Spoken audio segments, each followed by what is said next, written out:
Welcome to the Walt Whitman Show, coming to you from Ireland. It's Paul O'Mani here welcoming you. Thank you very much for coming. Thank you, Rich. Thank you, Hansel. Thank you, LGKNYTE. Hello.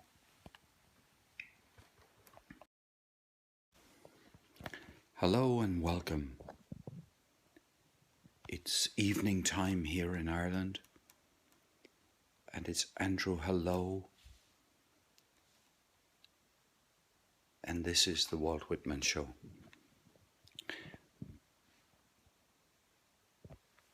Thank you very much for coming. Mark Fraz, hello. Mark Frazzle, hello. Welcome. Lovely of you to come. I'm going to be reading you the third part of Walt Whitman's great poem, Crossing Brooklyn Ferry. Ashleen, Anne, hello, welcome. Thank you very much for coming too. Estrensel, hello. Dresden. Oh dear, I'm so bad at pronouncing people's Twitter names. To be honest, Noel, I am very tired. Tell you the truth, I fell asleep and woke up again. I'm up in Limerick, coming to you. The Walt Whitman Show this evening is coming to you from Limerick, not from Cork. I came up to Limerick, staying with my brother and his family for at least one night. Welcome to those of you who have never been here before. Okay, Kalacheris, how good of you to come. Thank you. Yes, I was tempted, I don't mind admitting, to say that, oh look, I'm just too tired to have a Walt Whitman show tonight, but I couldn't let people down. I so wanted, and let myself down. I so wanted to read Crossing Brooklyn Ferry that I couldn't bear to give up on the idea. And I'll be fine in a few minutes. I was, and I think to myself, oh my goodness, the people who have never been here before, they're going to feel that, you know, the Walt Whitman Show is run by an Irishman who is half asleep. What can I say? It is very good. Thank you. Okay, Calligers. Thank you very much. You're very good. It means a lot to me. I tell you that. So, Walt Whitman. Why Walt Whitman? Why would anybody be bothered with a 19th century American poet? After all, there are loads of other 20th century poets who we could be talking about, could be reading, could be paying attention to. But I happen to be convinced that Walt Whitman is the greatest of the American poets. So the idea of reading all of the work of Walt Whitman on Periscope appeals to me, and that's what I'm doing in the company of the most wonderful group of people you'll ever spend time with on Periscope. I am reading Whitman, chatting about it, just enjoying Walt Whitman, what he stands for, what he's saying, who he is, who I am, who you are. And yes, I'm not a literary professor. I am a guy who writes poetry and who loves Walt Whitman. And I have never taught a literature class in my entire life. And Athens, Georgia, United States, good on you. Good on you. Now, I could be spending ages.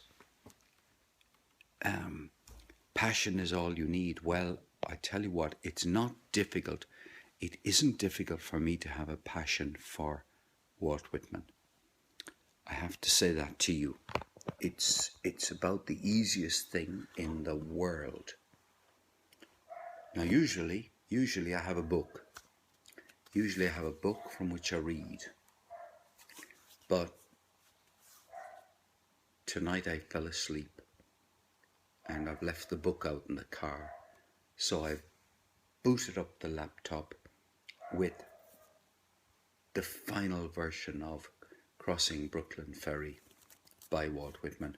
A poem, incidentally, which he began when he was, let's say, 39 years old. 30, in fact, maybe 36, 37, 38, 39 years old. And he put the finishing touches to the poem in 1881. So take 19 away from, because he was born in 1819, let's call that 20. So he was 60 years of age approximately when he wrote the version that I'm going to read you now. And we've already read last night, read the beginning of the poem. The beginning of the poem really just sets the scene, says, hey, I'm on a ferry. People travel on this ferry every day. They're going to be traveling on the ferry long after I'm gone. So it is very cinematic, very. You'll see the islands, you'll see the mountains, you'll see, the sea, particularly the sea gets a good mention. So now we get into the substance of the poem, the real, okay, you set the scene, Walt, you've got us ready, now what have you got to say to us? Orlando, Rockin' Robin. You went to his museum in Huntington, Long Island? He was born on Long Island. Walt Whitman was born on Long Island. And today, thanks to one of the people who watches the Walt Whitman show, I managed to see for the first time where Walt Whitman is buried. His kind of mausoleum in Camden, New Jersey. But you've come for the poetry. So there's so many other things we could talk about. But let me crack on with reading you some Walt Whitman.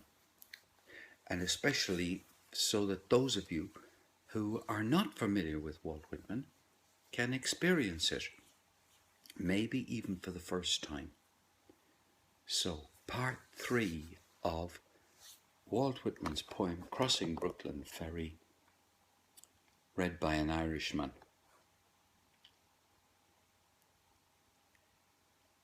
It avails not, time nor place, distance avails not. I am with you, you men and women of a generation, or ever so many generations hence. Just as you feel when you look on the river and sky, so I felt. Just as any of you is one of a living crowd, I was one of a crowd. Just as you are refreshed by the gladness of the river and the bright flow, I was refreshed. Just as you stand and lean on the rail, yet hurry with the swift current, I stood, yet was hurried. Just as you look on the numberless masts of ships and the thin-stemmed pipes of steamboats, I looked. I too, many and many a time crossed the river of old, watched the 12th month seagulls, saw them high in the air, floating with motionless wings, oscillating their bodies. Saw how the glistening yellow lit up parts of their bodies and left the rest in strong shadow. Saw the slow wheeling circles and the gradual edging towards the south. Saw the reflection of the river sun of the summer sun in the water. Had my eyes dazzled by the shimmering track of beams. Looked at the fine centrifugal spokes of light round the edge of my head in the sunlit water. Looked on the haze on the hills southward and southwestward. Looked on the vapour as it flew in fleeces tinged with violet. Looked towards the lower bay to notice the vessels arriving. Saw their approach, saw aboard those that were near me. Saw the white sails of schooners and sloops. Saw the ships at anchor, the sailors at work in rigging or out to stride the spars. The round masts, the swinging motion of the hulls, the slender serpentine pennants, the large and small steamers in motion, the pilots in their pilot houses. The white wake left by the passage, the quick, tremulous whirl of the wheels, the flags of all nations, the falling of them at sunset, the scallop-edged waves of the twilight, the ladled cups, the frolicsome crests and glistening, the stretch afar growing dimmer and dimmer, the grey walls of the granite storehouses by the docks. On the river, the shadowy group, the big steam tug closely flanked on each side by the barges, the hayboat, the belated lighter. On the neighbouring shore, the fires of the foundry chimneys burning high and glaringly into the night, casting their flicker of black contrasted with wild red and yellow light over the tops of the houses and down into the clefts of streets. And down into the clefts of streets. Walt Whitman, part 3 of his important big poem, Crossing Brooklyn Ferry. He is definitely painting with words.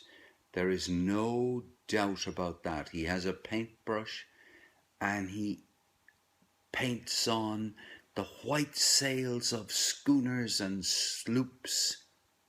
Saw the ships at anchor. Almost a painting by Turner. Yes, the English painter who painted ships. Yes, the large and white steamers in motion, the pilots in their pilot houses, gave you such a peaceful feeling of standing in nature and observing the ships.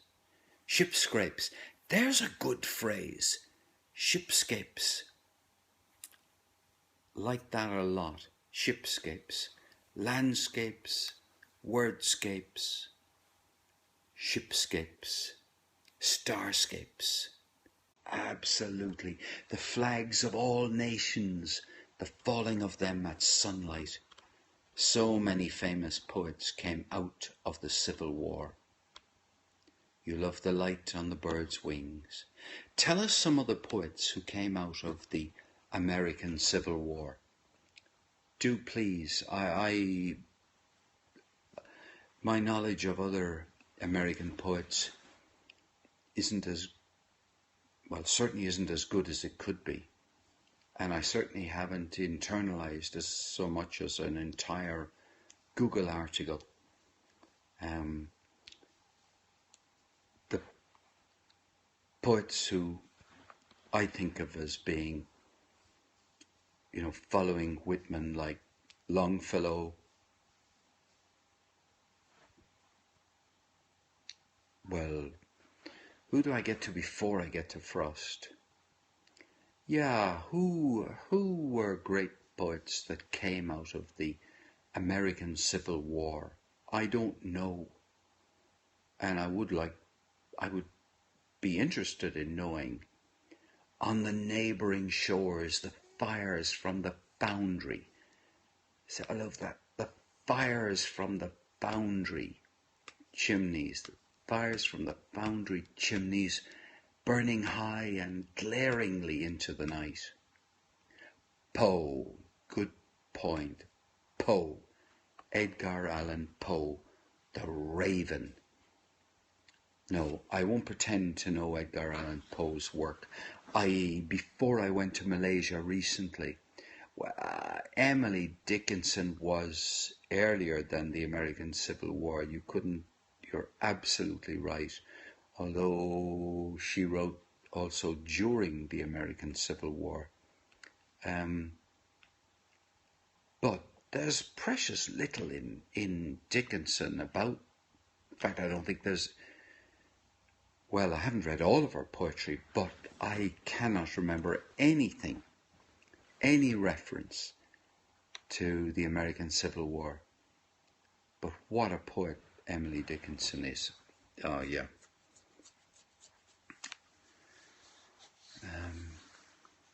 On the neighbouring shore, the fires from the foundry chimneys burning high and glaringly into the night, casting their flicker of black contrasted with wild red and yellow light over the tops of houses and down into the clefts of streets.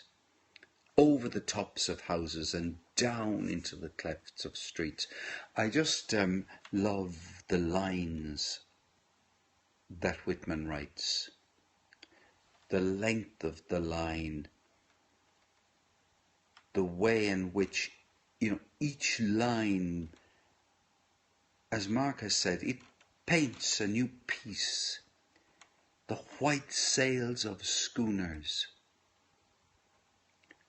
looked on the vapour as it flew in fleeces tinged with violet. He's really big into alliteration. Flew in fleeces. Real alliteration. He had what the kids now call flow. Absolutely. He had flow. I mean, you've reminded me of something. You've reminded me of how at times I think that, lines of Whitman are like streams of a river. I mean, he called the whole of his life's work leaves of grass. But, they could be in some way. You can hardly have leaves of streams, but you could have currents of streams. If he had called his poem, instead of leaves of grass, called it currents of streams. They're like streams of consciousness, very vivid images. Had my eyes dazzled by the shimmering track of beams, saw the slow wheeling circles and the gradual edging towards the south. I mean, they're complete in themselves. To a certain extent, you could say they're like a haiku. Each one of the lines gives you a moment. I mean, take this for example. the round masts. Think of it in terms of a haiku. The round masts, the round masts, the swinging motion of the hulls, the slender serpentine pennants. I mean, if you arrange that as to be 3 lines, standing alone, it's not difficult to imagine that it's a short Japanese poem with 3 elements coming together. Absolutely.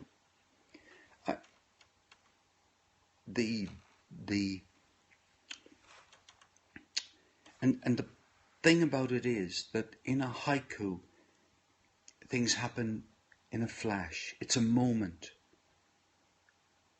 Saw the reflection of the summer sky in the water. Saw the reflection of the summer sky in the water. Isn't that? That's delightful. I'm just reading you pieces taken from it. He strews these riches like diamonds. I watched the 12th month seagulls. I watched the 12th month seagulls, saw them high in the air, floating with motionless wings. And then you get the last 3 words, oscillating their bodies. I mean, he could have picked loads of different words, but he picks oscillating their bodies. Which one is a Quaker word mark? It's not the 12th month seagulls. Is it oscillating? Ah, the 12th month. I wondered about that. Yes, I mean it is clear that watch the 12th month seagulls. So we're talking about the month of December. Perhaps it tells us that in the month of December the seagulls were still there on the ferry. But they're high in the air, floating with motionless wings. You're flitting by, famous to say hello. Thank you so much. I have to say that I love it when people flit by in order to say hello. People who just stick their head in, say hello, and move on. You know, it's a bit like you can say, our day will come. We will have more time together. We will appreciate, because, you know, anyone who takes the trouble to come and say, hello, cheerio, I can't stay, you just know that you'll see them again. And it's lovely, because it's so much easier not to do that. So it is. I too many and many a time crossed the river of old. I mean, the simplicity. I too, long sound, I too, many and many. I mean, that's all. It's, you know, a time crossed the river of old. I too, many and many a time, crossed the river of old. I mean, it's just, the simplicity is just great. And I'm going to run out of the ability to read it to you in a second, because I've got 1% battery left. I'm going to have a go at reading the whole of part 3, this part 3, again from beginning to end. It avails not, time nor place, distance avails not. I am with you, men and women of a generation, or ever so many generations hence, just as you feel when you look on the river and sky, So I felt, just as any of you is one of a living crowd, I was one of a living crowd. Just as you are refreshed by the gladness of the river and the bright flow, I was refreshed. Just as you stand and lean on the rail, yet hurry with the swift current, I stood, yet was hurried. Just as you look on the numberless masts of ships and the thick-stemmed pipes of steamboats, I looked. I, too, many and many a time crossed the river of old, watched the 12th month seagulls, saw them high in the air, floating with motionless wings, oscillating their bodies, saw how the glistening yellow lit up parts of their bodies and left the rest in strong shadow, saw the slow wheeling circles and the gradual edging towards the south, saw the reflection of the summer sky in the water, had my eyes dazzled by the shimmering tracks of beams, looked at the fine centrifugal spokes of light round the shape of my head in the sunlit water, looked on the haze on the hills southward and southwestward, looked on the vapour as it flew in fleeces tinged with violet, looked towards the lower bay to notice the vessels arriving, saw their approach, saw aboard those that were near me, saw the white sails of schooners and sloops, saw the ships at anchor, the sailors at work in the rigging or out astride the spars, the round masts. Damn, my computer has just died, and I can't read you any more. I think you'll just have to imagine. You'll just have to imagine the energy of the poet Whitman describing, or I don't think he's so much describing as laying out in front of us for our delectation, something of the world as he perceives it, sees it, thinks of it. Yeah, he does that. Mark, I would hate not to have done a show this evening. I knew I wasn't organised as usual. I wasn't as organised as usual, to put it mildly. Have no book of Walt Whitman to read to you from. Haven't got my laptop charged up, but still we've had some Whitman. And we have, look, you go in peace sounds very biblical or something. But, yes, absolutely. Cheerio for now. Cheerio. You'd love to know the thought process that went into every line. Well, Anne, there is a way of you at least getting an empathetic appreciation of the thought process that goes into every line. Until tomorrow, Mark. Until tomorrow. There is a way of getting a feel for it.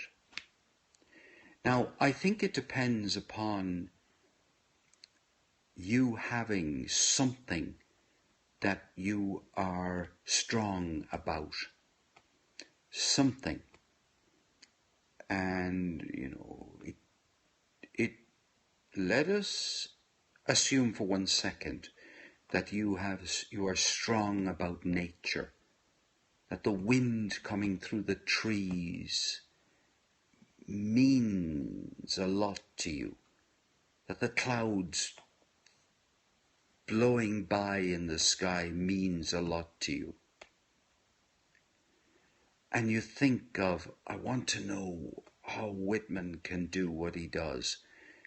But let's just take yourself to a familiar place. Take yourself to a place which is almost like part of you. And get a notebook and, write notes.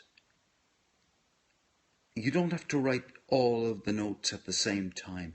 Just visiting that kind of place, one place regularly, dwelling on the colours of the yellow, the yellow feast of daffodils blowing under the cloudy sky. Just make notes in your book. The daffodils, the blue sky, the clouds, the grass, the leaves of the grass, the leaves crinkling under the trees. Just anything that is strong for you and carries the rhythm of your love of the place. And then you assemble them in a way that flows, and you will find yourself appreciating that there are these particles of the whole, parts of the whole, particles of the whole, which you've noted in your book. You've got them. You can use them. I mean, you can, of course, memorize them if you want to. And you assemble them in keeping with the spirit you want to communicate. You can get your head around how Whitman did it by doing it yourself. It absolutely, you put your finger on it so perfectly. Special awareness of those things. Because what else is Whitman doing other than constructing he's doing more than that, I suppose, but let's just start at the base level, which is that he is turning attention, nudging attention in the direction of those things that he puts on the line. So he is directing attention, attracting attention even. Hello, Stellar Life. Hello, One Stellar Life. Hello. Yeah, so that, and then if you had a bigger project, an even bigger project than the glimpses, we'll say, of nature, or the bursts of the energy of nature. But if you had a bigger project, you can situate it within the story of your world. After all, what are poets doing other than sharing their world with us? I wandered lonely as a cloud that floats on high o'er vales and hills. I mean, what is the poet doing other than I wandered lonely as a cloud? So the poet is really just is sharing their way of holding on. You're going to try and focus on those special moments and put it away. Please do. And you will find that those special moments, the more of them that you construct, and you can model yourself on Whitman if you like. You can take a line of Whitman, just fix in your brain. This is one way of doing it. the total amount of words that Whitman might have in a line. It is mindfully constructing, mindfully gathering the material that you need in order to make, lines fit for verse, or lines fit for poetry.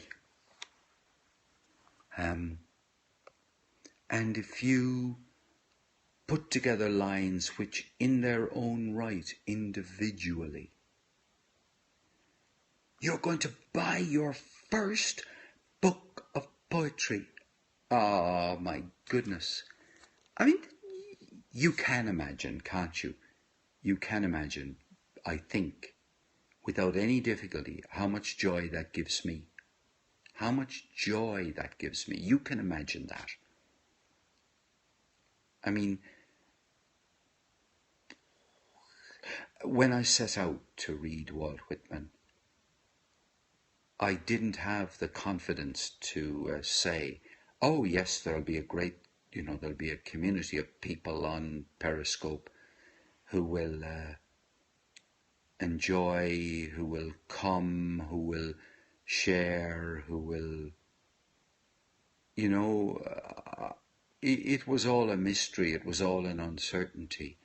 But the more, I have to say that the more time I spend with you and with others here, the more I realize that what I'm really doing in reading Whitman is providing an opportunity for you, the participators, and I don't just mean listeners really, I mean participators. For you, the participators, provide an opportunity for you to experience yourselves. You are experiencing your response, and it could be anything from, oh, I used to think this was nothing. It is it's a joy. There's a guy called Lars who isn't here tonight, but he's from Denmark. Lars is from Denmark. Lars never wrote a line of verse in his entire life, or even tried, I think. And now he is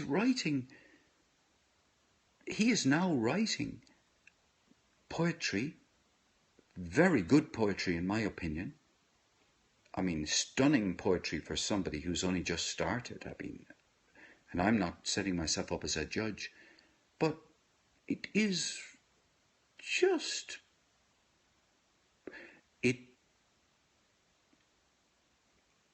I don't actually have any doubt that if you, oh yeah, he is. Yeah, I mean, why else would he have a pig? Why else would Lars have a pig if he wasn't an artist? I mean, but this Whitman, and I think it isn't an accident that this is happening on Whitman. I do think Whitman is I do think, if I was reading another poet, I think the effect would be different. There's a way in Whitman combines the historical, the metaphysical, the natural. Historical, metaphysical, and natural. Yeah, that wouldn't be three bad words, right? Whitman combines those three, and you can probably think of a fourth or a fifth. But he combines all those, so he appeals to, where have we come from and where are we going? The historical. The metaphysical,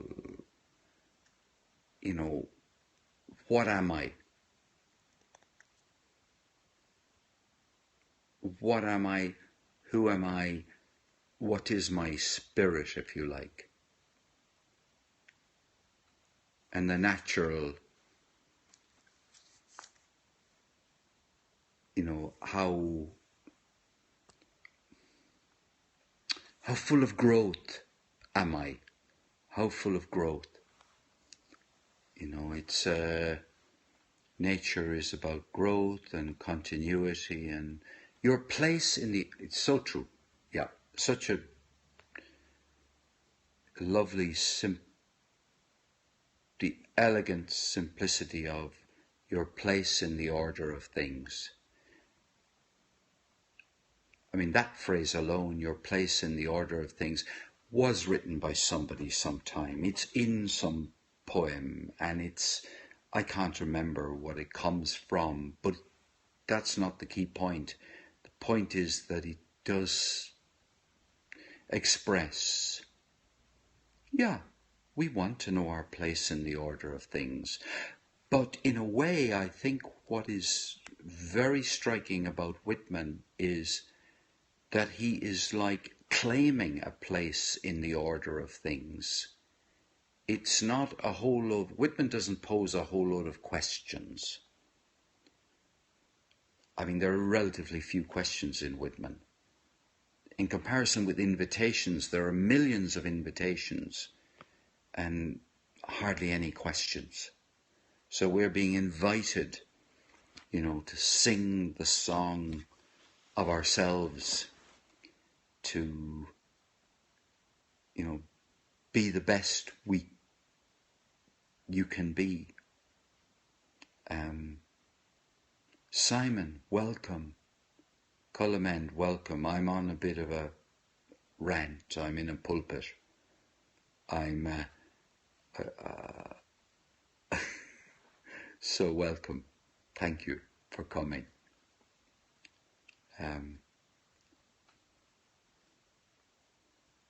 To be tardy is so much better than to be missing altogether. No. I have to say it is a good rant. I like doing it myself. I'm a very auditory person.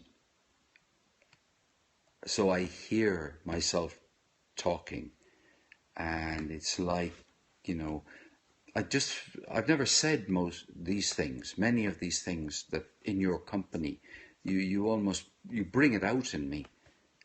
I've never said these things before. Yeah. So,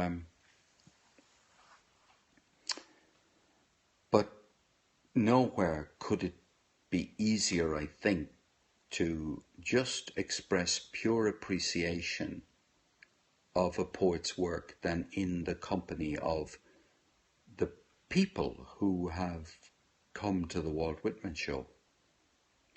I mean, it's not to be underestimated how remarkable the spirit and practice of the people who come here are.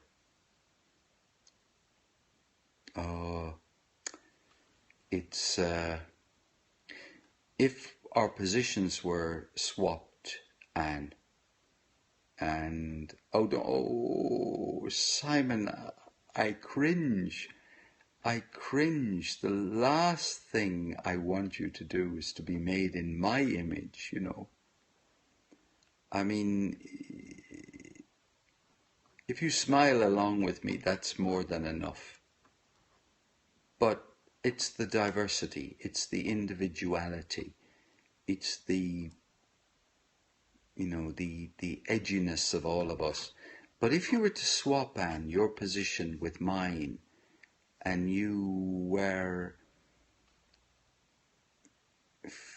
had a free license to say what you want to say here without having to write it out or anything like that. If you had the freedom to just be yourself, no worrying about whether what you're saying is right or wrong, or no worrying about whether you've perfectly expressed your meaning. You would be doing this, and I'd be there trying to write you comments. You know, it's, I think if you were, especially, of course, if you're doing it, you know, operating out of a, God, passion is almost an overused word, but operating it out of a fund of enthusiasm. Of course, you know what? Think about this for a second, about how to express ourselves. You know, some of the most moving expressors of feelings, thoughts, imaginations, what have they been like?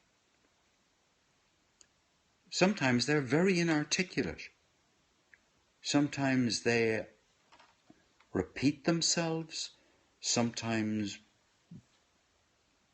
you feel they haven't prepared anything. This is not prepared. This just comes straight out of the heart.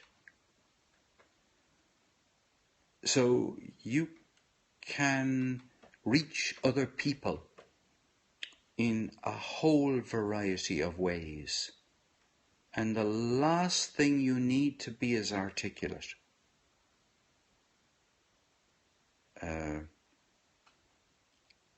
I tell you, sometimes, hello Russell's verse, welcome. Sometimes I think my articulateness is my undoing. I think if I was less articulate, I'd be better able to express my feelings. But that's by the by. Yeah, well, to those of you who have arrived recently, can I say that I read from, welcome Susan, I read from Crossing Brooklyn Ferry, part 3, which is really the beginning of the substance of the poem. Oh, and that's just, that means it means something significant to you, and that is great. That you have found something that matters to you in the listening, the talking, the feelings. That's just a great ability to open yourself up to an experience. That's very powerful. Well, you know it's powerful. Yeah. I was going to say, Susan, just going to say, I read Crossing Brooklyn Ferry part 3. And I can't read part 4, even if I wanted to, which I don't. Because part 4 requires me to have, oh, you weren't alerted. Now, if I meant to put your name in a tweet, but to be honest, I don't really, you can only fit so many people's names in a tweet. And I don't know how Simon, SM2N in the UK, he actually asked me to send him a tweet saying when the show was going to come on live. So because he asked me, I invite him by sending a tweet to him, a personal tweet. So, it has his name in it. He's likely to see it. Shadowbox, hello. Hello, Shadowbox. Welcome. You had a new friend who wanted me to invite him. Well, that's lovely. That's lovely. Sometimes Periscope doesn't alert you even when you have notifications on. Of course, when you use the internet a lot, you realize that, things aren't always 100% reliable. Then again, humans aren't either. Oh, that's lovely. I really wish I could. Jason Stalkin broke the internet. Well, and Mr. E. Longfellow has joined us. Jason Stalkin broke the internet? How could a young guy like him break the internet? How could anybody break the internet? You've been watching on the web lately. What's it like watching on the web? I've been meaning to try to find out what's the experience. I know Shadowbox 71. Yes, I saw that. I said hello to Shadowbox. You have a friend who got to the end of the internet. Did he or she get to the restaurant at the end of the internet? It's the restaurant at the end of the internet which matters most of all. Did your friend get there? Because that's where it happens, isn't it? Oh, yes. Yes. And you could say, it was at page 42 of the internet when I was in the restaurant or the cafe. Yet, Marissa, hello. Oh, the pot of gold. Shadowbox 71. This is a funny show. It's pretty nice on the web, especially when it's a good slope shot on Periscope, right? It was amazing seeing the plaque. Hardly anybody here will have seen the scope I did, 2 scopes that I did earlier about 5 hours ago.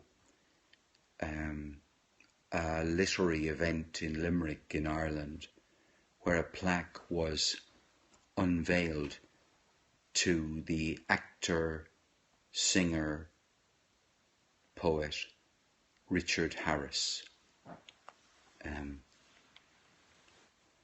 That was a good reveal. I was sneaking round work, yeah. Oh, Dumbledore, in other words. Limnock Abu, oh my goodness. Lily Blue, you can write Irish. You can write Irish, wow. You loved Richard Harris's work, yeah. Isaac Limnock who? Tá sé sin go húntacht. You loved Richard Harris. It's interesting and nice. It will be on the literary tour, yes.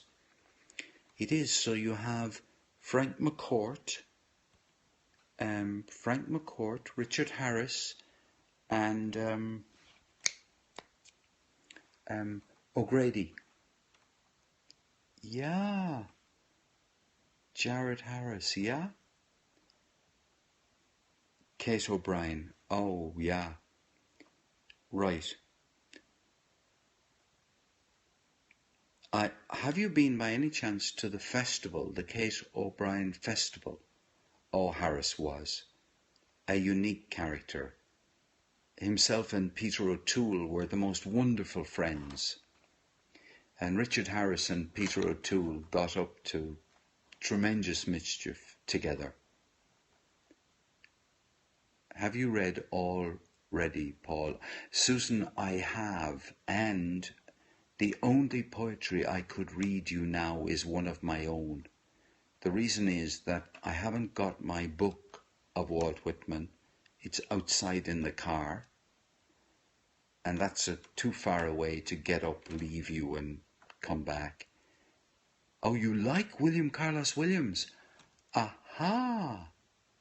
The volume I have of Walt Whitman, the one I read from every evening, every day, I guess, is actually has a preface by William Carlos Williams. And that yes, I have gone to, I've read in the White House on I think 3 occasions in many years. And I love the White House. It is a remarkable, I mean, it's not just I've read there, I've done the open mic, and it's a tremendous place. It's a very good looking scope tonight with a pattern on the back. Yeah, this is my brother's house in Limerick, and I could show you. Yeah. Whoops. Excuse me. Well, I'm going to read a piece of poetry for thank you, good. Mick Lacey was the guest poet. I don't know Mick Lacey's poetry. Now, can I tell you that Lily is talking about a place called the White House? Mary Oliver. Mary Oliver is I say this carefully, is perhaps my favourite living poet. Mary Oliver is my favourite living poet. I think that would be true. I think she is tremendous. What was I going to say? I was going to say something there a second ago. Yeah, I'll just read Classy. Yeah.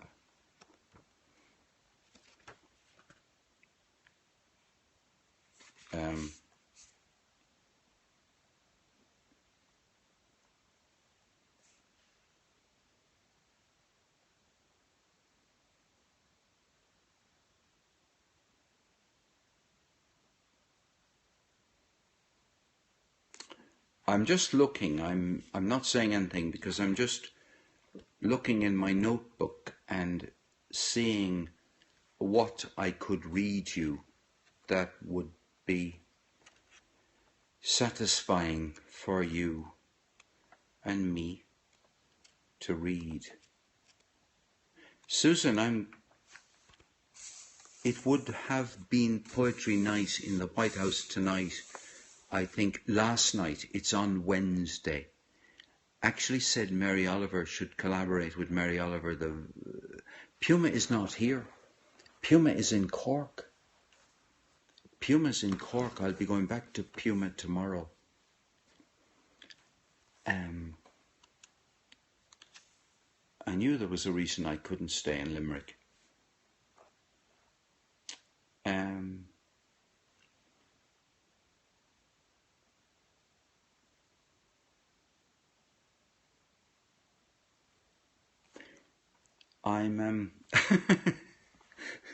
Apples are better than pears, strawberries are better than bananas.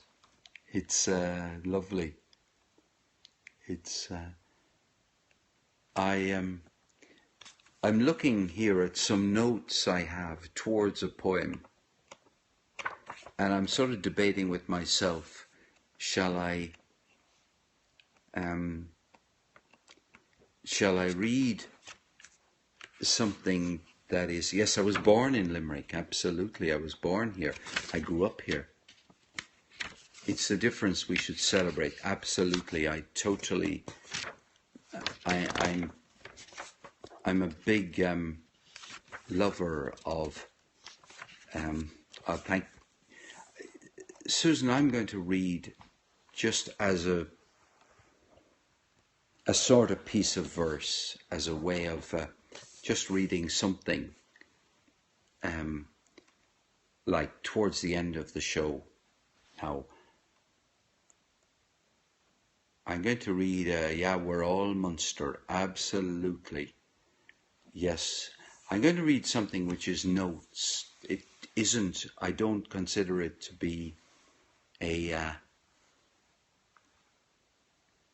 there's just steps on the way to a poem, really. So I'm going to read you something. and it's called Flying from Malaysia. It's called Flying from Malaysia. Now the background to this is that I spent a week, first time I spent any time in Asia, I spent a week in Malaysia the week before last. And so this is what I started to work on as I was leaving. So flying from Malaysia.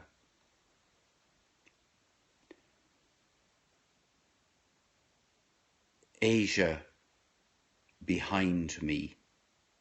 No more haze. No more rice. Chilies. Fish curry. No more smiles. No more, here comes the white man.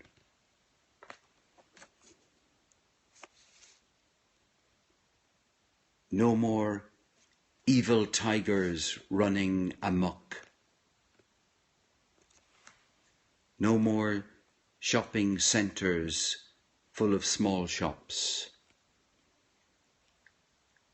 No more women in headscarves and long dresses alongside skimpy clad chicks.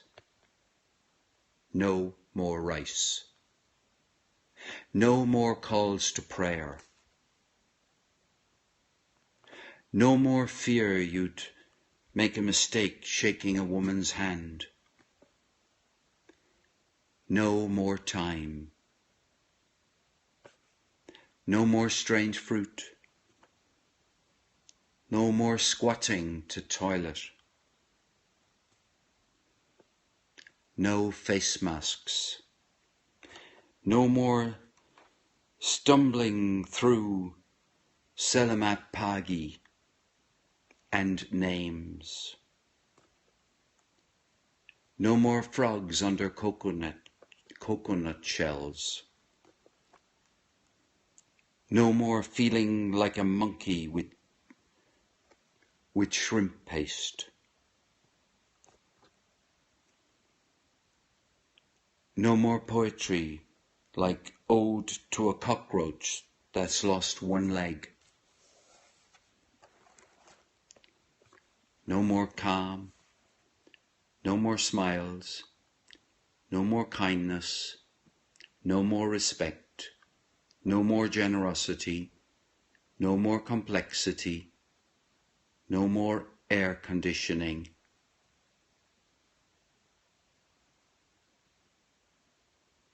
And there I stop.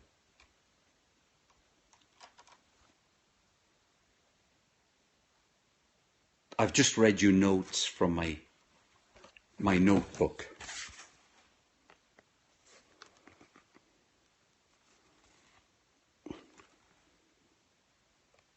You see, they're just I have hopes that someday I'll have slept enough on those notes that it'll be possible to work them into a poem. I'm sure a lot of people who write poetry do this, but I'm somebody who writes something quickly, buries it, and then like a squirrel returns to see if there's any nourishment left in it. That's my way, really. Bury stuff, brood on it, see what it's like when you take it out again. Yeah, it is.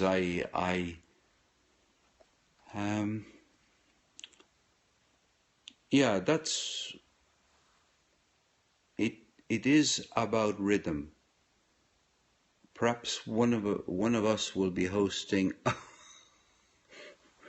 That's a lovely thought, really. Jan Mac, hello. Jan Mac, hello. I think rhythm. You know, a music teacher said this to my daughter recently, that once you have the rhythm of a piece of music, that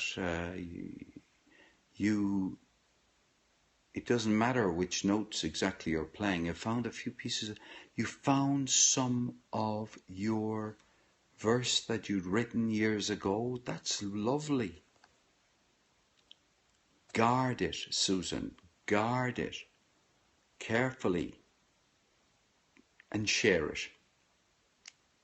You share it would be lovely.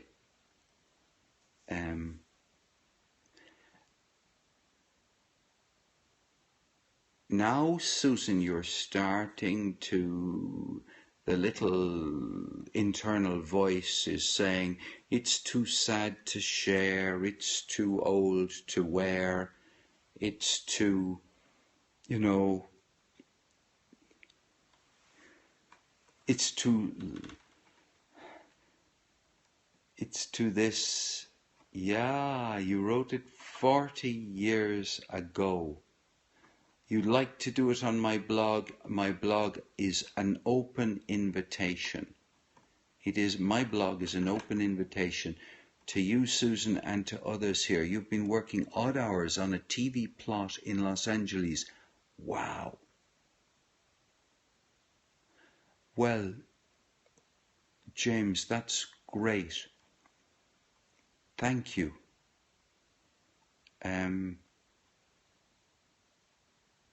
Last night's Walt Whitman show was very insightful. You realize you're talking to a man who can't remember what happened last night. So it's taking judgments off your pen. Yes, my blog, the easiest, it's called From Bath to Cork with Baby Grace, but you don't have to remember that. It's just a title but if you put in Paul H. Omani, OMAHONY.com, you'll get to my, of course you can. I would love you to do that. PaulHOmani.com. I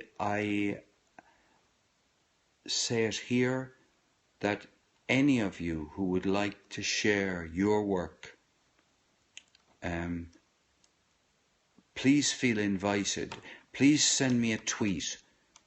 We can, you know, I can tell you the way that we've done it so far. No, I'll be very, very fortunate if over a period of time my blog becomes a place where many people can put their own work. And I don't mean only poetry. I mean some prose. I mean some music. I mean some film. And I'm sitting on top of a piece of video which somebody has made, who comes here, has made, and with an introduction and a biography and a little bio and a photograph. So I'm looking forward to putting that up. I'm sitting on top of a cartoon that has been made, and on top of 2 pieces of audio that were made during the making of the cartoon, which will go up, and photographs, and a collection of photographs of the cartoonist at work during the making of the cartoon. PaulHOmani.com. That is correct. That is correct. That is, if you'd like to look at my blog, check out Dead Snakes via Google.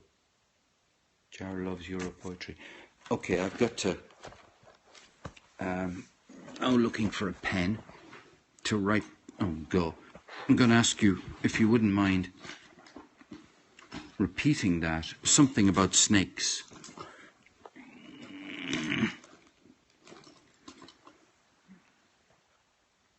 Tweet me the name. That's easily the best thing to do. Just dead snakes. Reminds me of Dead Poets Society. Dead snakes online. Okay.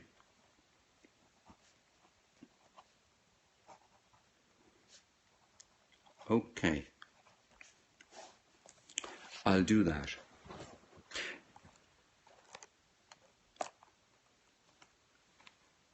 And you know what? I have never watched the whole of it in one go. It's crazy, but I haven't seen the whole of Dead Poets Society in one go. I've seen it in several pieces, but never seen the whole lot. Can't think why.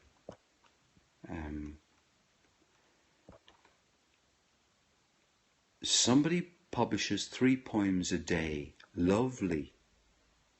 What a great piece of practice to actually write 3 pieces, three poems every day. I mean, 3 poems a day is, well, we can all do the maths. 1,100, over 1,100. Let me try to get the name right. I must Charles. You have recently done 3 scopes. Well, I've just followed you, and I'm going to look at your scopes. That you've done 3 scopes. I'm kind of guessing you did your 3 scopes all on the same day. Well, you did, of course, because they're in the last 24 hours. Oh, you've deleted them, so they're no longer there. I see you've got 1 heart, which means that, who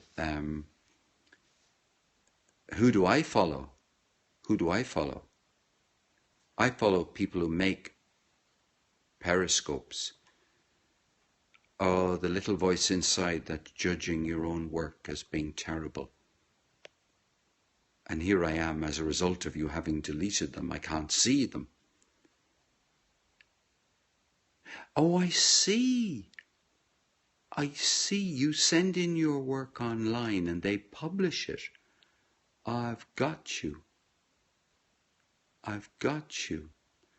I thought it was one human being who was writing 3 poems a day and publishing them. Do that now, please. That would be lovely. Someone passed along a quote to you today you'd like to share in honor of Jen Kind. Oh, do please. However you'd like to share the quote. Jen Kind, for those of you who don't know, random acts of kindness. Let people know when they have salad in their teeth. Yes. There are it's so that makes me laugh a lot because I've experienced a goodly number of people in my life who have told me things like, oh, you've got a bit of toothpaste still here after the in the morning, or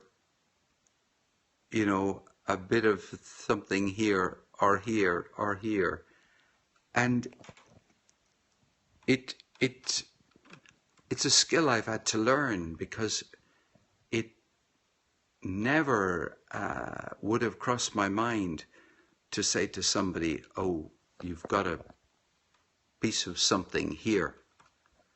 And I've had to learn it. I've had to learn to say that to people. A bit of spinach in my... I love spinach, I have to say. If we're going to really go down the road of talking about salad and spinach and food, I want to say I'm a big spinach guy.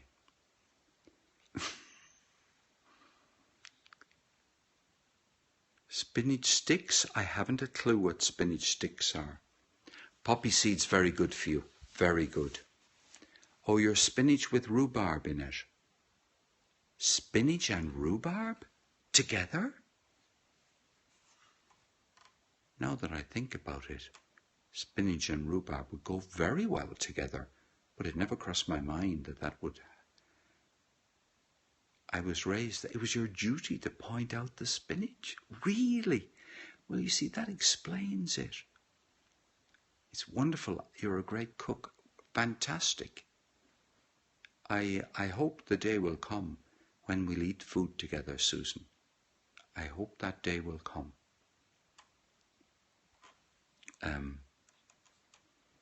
Yeah, there are half of the people in the world, let's say, half of the people in the world are brought up to believe that they have a duty to tell you if you've got a crumb on the edge. I hope we'll break bread. I do too. I think that would be a wonderful thing to do. You see, it's absolutely... Jan Mac, you've hit it in one. That is the purest expression of the obligation from the point of view of generosity to bring it to people's attention that they've got a crumb here.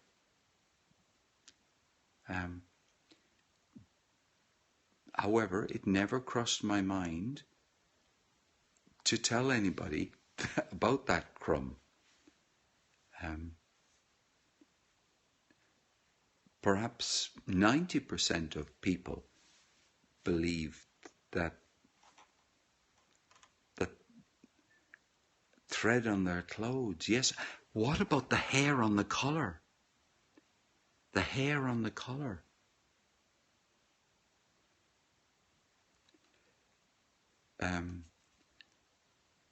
I do experience it as an act of kindness, I must say, when somebody does it. At the,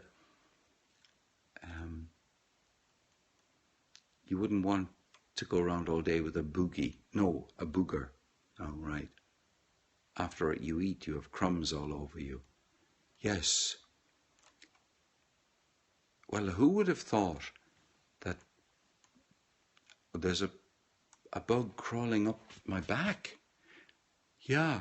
The thing is, people don't tell me and don't tell each other, oh, you've got a bit of dandruff on your collar. Maybe you'd like to brush it away. So they'll tell you about the crumbs, but they won't tell you about the dandruff. Why? It's regarded as kind of rude to tell somebody that they have dandruff. But it's regarded as kind and generous to tell them they've got a crumb. Now, I think that's worthy of a poem, is it not? I think there could be a poem there. You usually wear your food in stains and they don't take long. Yes. That's like somebody saying, I see you had fried egg for breakfast, or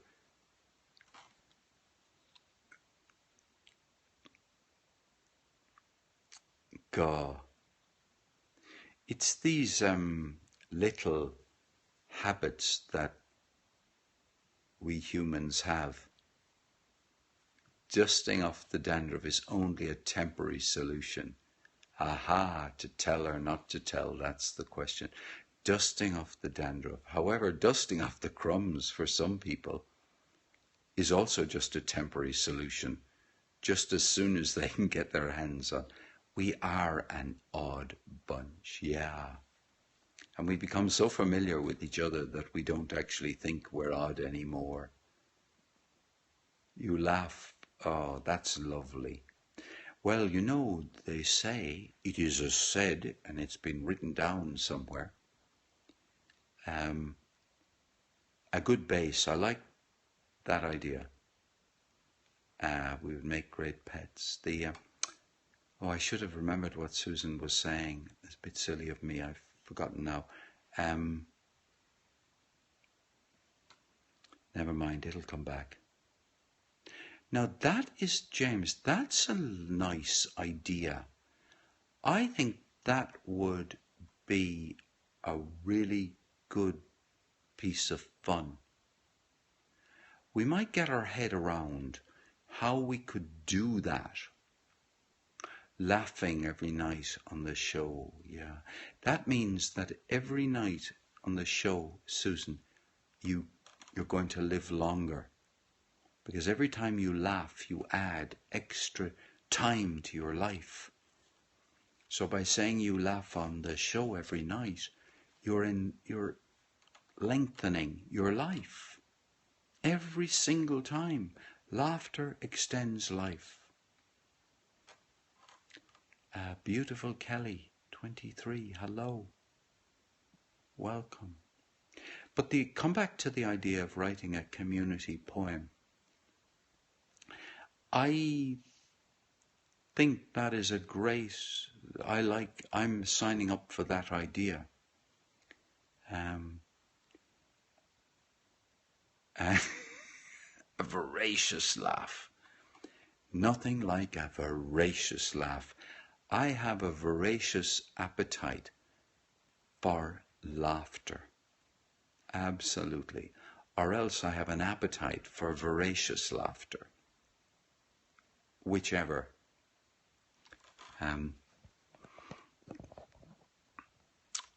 Yeah. Well, I only, I've never smiled and chuckled so much as I've done here. The Black Mountain poets. Are you talking about the poets who live on the borders between England and Wales? Are you talking about that Black Mountain, or is there Black Mountain poets in... I've got myself unsure about where you are, but are you talking about Black Mountain poets in the United States, or are you talking about Black Mountain poets in England? Near Hay-on-Wye. Oh, North Carolina. I'm going to have to write them down. That's another crowd I never heard of. But you see, Periscope is like this. Periscope's like going to university. If you really, just see the potential in Periscope in terms of learning stuff. North Carolina.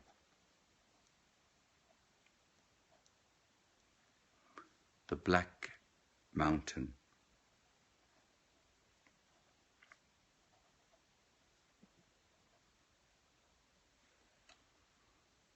College, yes. Yes, back in the 20th century, yeah. I wonder if Hal Sherman is, what are we on Twitter? Egg Cup Club? Yes, hashtag Egg Cup Club. You've known a lot of miserable old people. Must have spent a lot of time laughing in their early years, is that it? The practiced projective verse. Wow. The practiced projective verse. I can see that I'm going to have a little feast in store when I finally get to the Black Mountain College.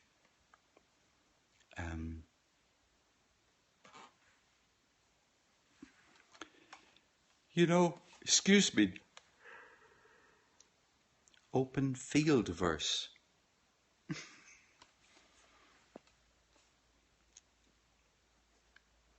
Open field verse.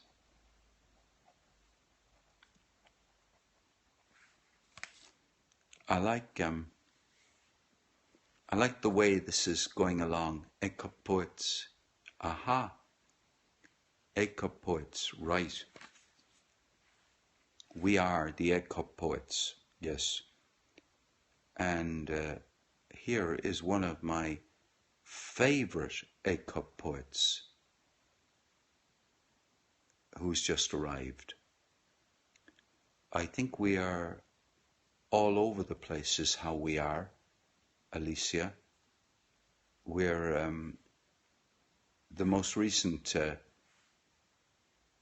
thought is that we're talking about open field verse, Black Mountain College in North Carolina, and Dead Snakes Online.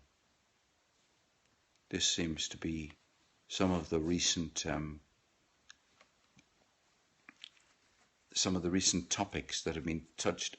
Oh, and boogers. You know, we call them boogies, but you call them boogers. Right. Getting off track. You can't be off track on the Walt Whitman show, and you're not allowed to apologize. No, one of the earliest, boogie is a dance, yeah. Bogies, actually they're bogies, not boogies. That's what I meant to say. Conas atá mé, táim tíirseach, táim alán tíirseach. I think that means I'm very tired. Big hug, a big hug to you, Alicia. Yeah. By the way, Shadowbox 71, if you haven't met lovely Previn, I'd like especially to introduce you to her. She is a terrific person. And by the way, she also plays violin and writes children's stories. And she does these two things out of San Diego.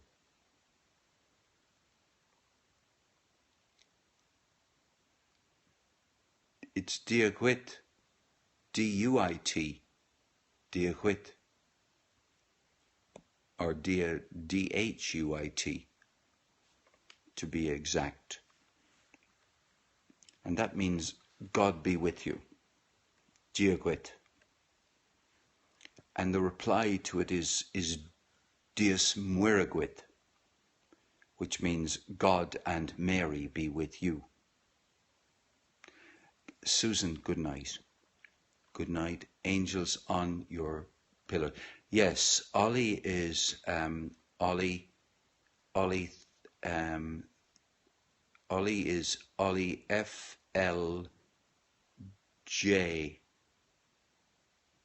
I think Ollie is Ollie FLJ. You can be sure that. Bye-bye, Susan. Bye-bye.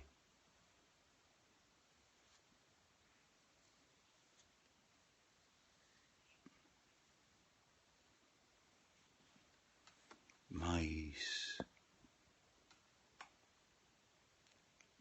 Oh, yeah, it was nice. Yeah. Keith Styles, hello. Yeah. When you arrive, Alicia, I kind of hear you playing music as you arrive. I always hear you playing music when I see your name, or yeah. Some people are,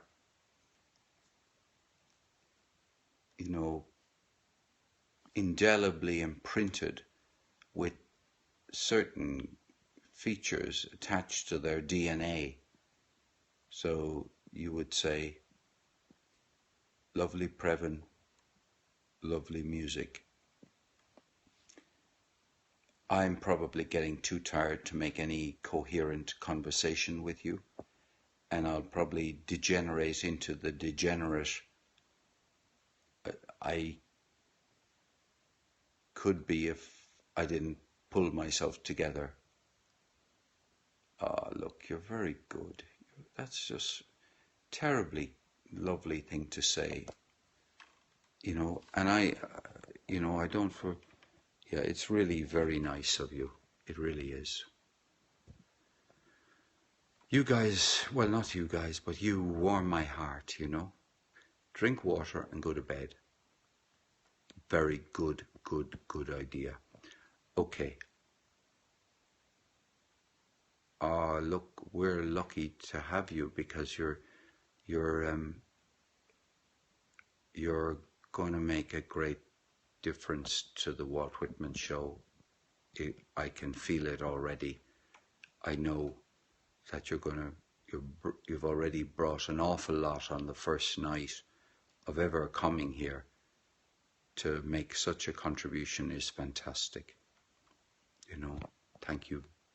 Thank you all very much. I better go. Until tomorrow. Bye-bye. And it'll be replayed, and it's also on Catch in case anybody wants to know. But look, good night to you all. Good night, James. Good night, Shadow. Good night, everybody. Yeah, say goodbye to each other. That's lovely. I feel like a mother hen. Bye-bye.